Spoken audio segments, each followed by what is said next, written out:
و معلم کا افتخار بھی ہیں۔ اب میں دعوت دیتا ہوں سید وسیع حسن ابن مولانا کرار حسین، سید وسیع حسن ابن مولانا کرار حسین جعفر۔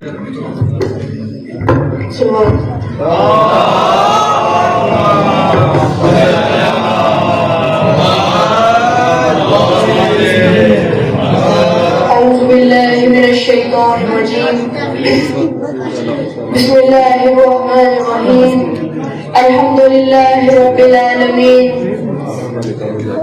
أما بعد فقد قال رسول الله صلى الله عليه وآله وسلم بعثت لأتمم مقام الأخلاق۔ محترم علماء کرام، معزز سامعین، میرے پیارے بھائیو، السلام علیکم۔ میں سید وسیع حسن جعفری آپ کے سامنے ایک ایسے موضوع پر تقریر کرنا چاہتا ہوں جو نہ صرف ہماری انفرادی زندگی بلکہ پورے معاشرے کی بنیاد ہے، اور وہ ہے اخلاق۔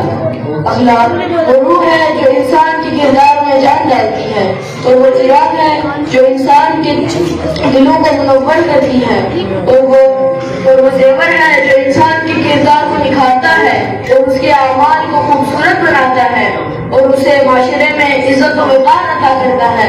سامعین محترم، اخلاق محض چند لفظوں یا داموں کا نام نہیں ہے، بلکہ اخلاق انسان کی شخصیت کا آئینہ ہوتا ہے۔ اچھا اخلاق انسان کو بلندی عطا کرتا ہے، برا اخلاق انسان کو گرا دیتا ہے۔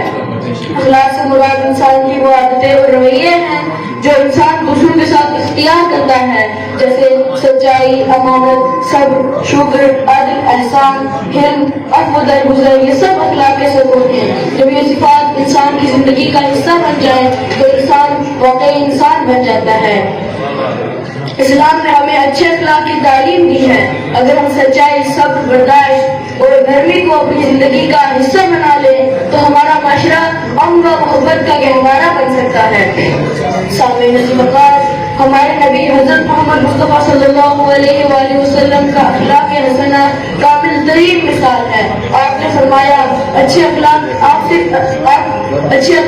کی تکمیل کے لیے مبعوث ہوئے ہیں۔ آپ نے ایک دوسرے مقام پر فرمایا کہ میں تم سب میں سے وہی بہتر ہے جس کا اخلاق سب سے اچھا ہو۔ رسول صرف عبادات کا درس دینے کے لیے نہیں آئے تھے بلکہ اخلاق سنوارنے آئے تھے۔ عبادات کا مقصد اخلاق کی تربیت ہے۔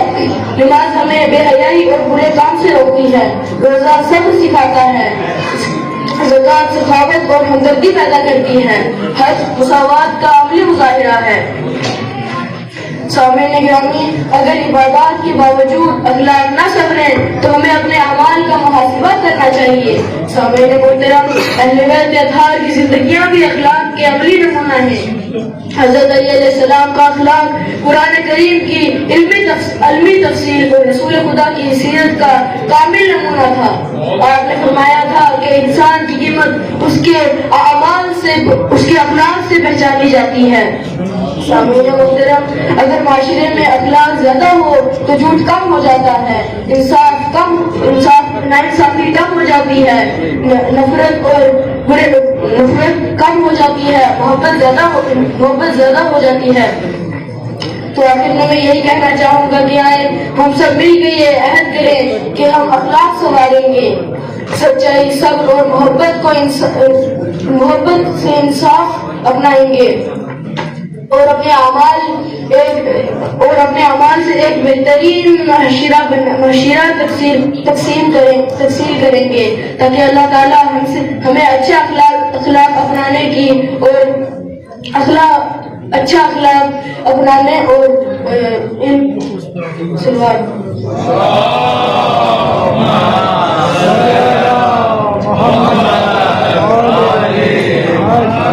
تاکہ ہمیں اللہ تعالیٰ اچھا اخلاق اپنانے اور اس پر عمل کرنے کی توفیق عطا فرمائے۔ السلام